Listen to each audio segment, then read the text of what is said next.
Yo, what's up? It's your girl Ahlotta. I appreciate all the love everybody been giving me and the support. I just want to tap in with y'all and tell y'all to make sure y'all swipe up and go get that Vicarious. The link is in the bio. It's on all streaming platforms, as y'all know already. I appreciate all the love. How could a life so full of potential and promise come to such a tragic end?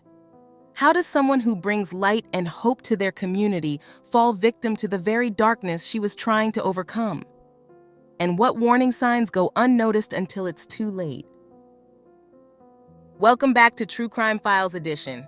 Today we're sharing the heartbreaking story of Breneisha Lightfoot, also known as Ahlotta, an up-and-coming rapper from Cleveland, Ohio. Her life was tragically cut short just days before her 27th birthday by someone who claimed to love her. This story sheds light on her life, her aspirations, and the devastation left behind for her family, friends, and community. Let's honor her memory as we delve into her story. Ahlotta was a force to be reckoned with.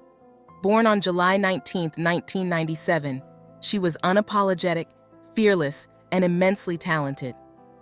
Her lyrics, inspired by her own life experiences and the hardships she had faced, spoke honestly to listeners, resonating deeply with those who knew her struggle firsthand. Starting out on SoundCloud, she was ready to make her mark on the world. Ahlotta wasn't just a performer. She was an artist who used music as her voice, expressing herself in ways words alone couldn't capture. Her talent was undeniable, and those close to her knew she had a bright future ahead. Her goal wasn't just fame or fortune. Ahlotta wanted to inspire others who had endured tough lives like hers. For her, music was a way to turn pain into power, showing that anyone could rise above their circumstances. The youngest of 7 siblings, Ahlotta had a difficult childhood, especially after the loss of her mother. With her family facing immense hardship, she found solace in poetry, discovering an outlet for the grief she felt. Her father saw her potential and introduced her to music, recognizing that she had a gift with words. This became her passion, a way to cope and connect with others. Even after her father's passing, she kept pushing forward, determined to make a difference and give voice to those who struggled like she had. Beyond music, Breneisha was a beloved member of her community. She joined the Wolfpack Gunshot Response Team, part of the Stop the Bleeding initiative, where she trained to assist gunshot victims while waiting for emergency services. Her trainer, Sunsir Ali Shakur, described her as his brightest and best, someone who dedicated herself wholeheartedly to helping others. Shakur said, "She was my best, she was my brightest." Her commitment was unwavering. She was always the first to volunteer and the last to leave, making sure everything was done right. Breneisha's dedication to helping others extended beyond her official role. She would participate in community events, organizing barbecues and activities for the local kids, bringing joy and laughter wherever she went. Those who attended these events remember her kindness, always making sure no one was left out. The kids looked up to her, and parents saw her as a role model. But while Ahlotta was making strides in her career and community, her personal life was a different story. She shared an apartment with her boyfriend, Michael Rorty Nugent, a man with a troubling past. Over 10 years, he had been in and out of the justice system, facing charges related to domestic violence, drugs, and weapons.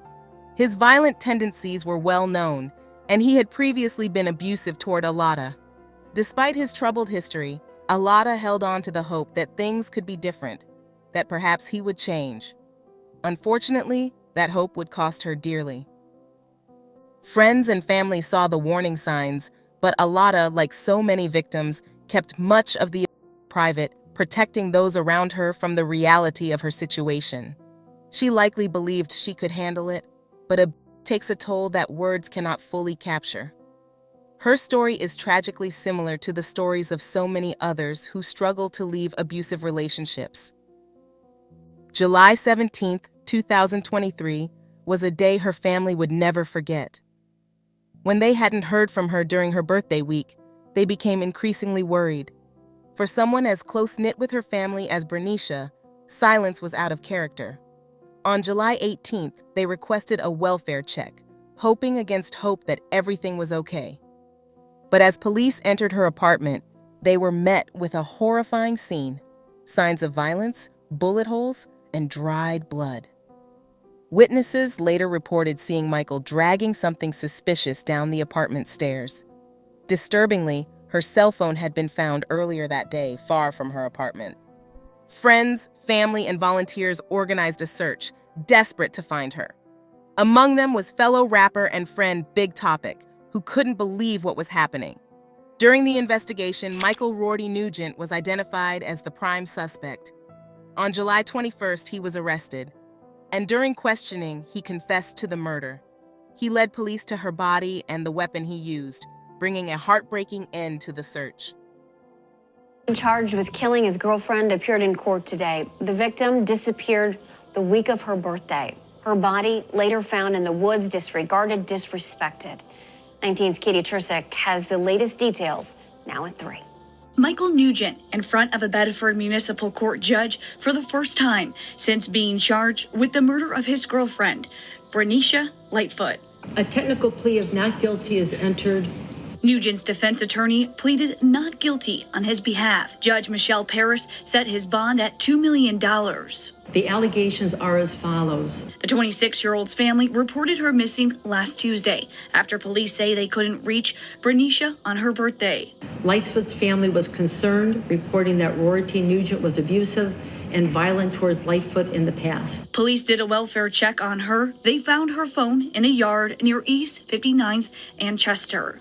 Private security camera footage obtained by the Bedford police detectives shows Michael Rorty Nugent was in the area where the phone was located. Nugent was Lightfoot's live-in boyfriend. When police checked on her Colony Club apartment in Bedford, they found this alarming sight. Located a large amount of apparent dried blood and bullet holes, indicating someone was seriously injured. Police then interviewed neighbors. Witnesses reported hearing gunshots and commotion around the time of the incident. One witness recognized Rorty Nugent dragging what looked like a body wrapped up in something down the apartment stairs. And sadly, her body was found Friday in the area of East 64th Street and Francis Avenue in Cleveland's Broadway Slavic Village neighborhood. Rorty Nugent was arrested, interviewed, and confessed to shooting Lightfoot on July 17, 2023, in the early morning hours, and led Bedford detectives to Lightfoot's body and the firearm used to shoot her. As for what's next for Nugent, Cuyahoga County will be handling his case from here, and that is where he will have his next court appearance. In Bedford, Katie Tursek, 19 News. This discovery brought devastation to her loved ones, but also a small sense of closure. They now knew what had happened, though nothing could erase the pain of losing her. Her community mourned deeply, sharing stories of her kindness and strength in the face of adversity. Michael Rorty Nugent was charged with first-degree murder and initially held on a $2 million bond. Though he pleaded not guilty, the evidence against him was overwhelming. Judge Dina R. Calabresi later found him guilty of involuntary manslaughter, tampering with evidence, and gross of a human corpse. He was sentenced to serve 23 to 28 and a half years. The sentence brought some sense of justice, but nothing could truly make up for the loss of such a vibrant life. For her family and friends, every day without her is a reminder of the void left behind. Her trainer, Sun Seer, continued to speak about her impact, saying, "She was more than just a team member. She was a beacon of hope, someone who gave everything to help others. We were lucky to have known her." Breneisha's story is a heartbreaking reminder of the destructive impact of domestic violence. Too often, victims suffer in silence, hoping for change, only to face tragic outcomes. Her loss resonates deeply, and we hope this story raises awareness about the importance of recognizing and addressing the signs of. If you or someone you know is facing domestic violence, remember there is help available. You are not alone, and there are people who want to support you in finding safety and peace. Breneisha Lightfoot, or Ahlotta, will be missed by all who knew and loved her. Her music, her dedication to helping others, and her commitment to her community will never be forgotten. As her trainer Sunseer said, "She was my best. She was my brightest. She loved her community and was always willing to give. Her light may be gone, but her impact will live on in the hearts of those she touched."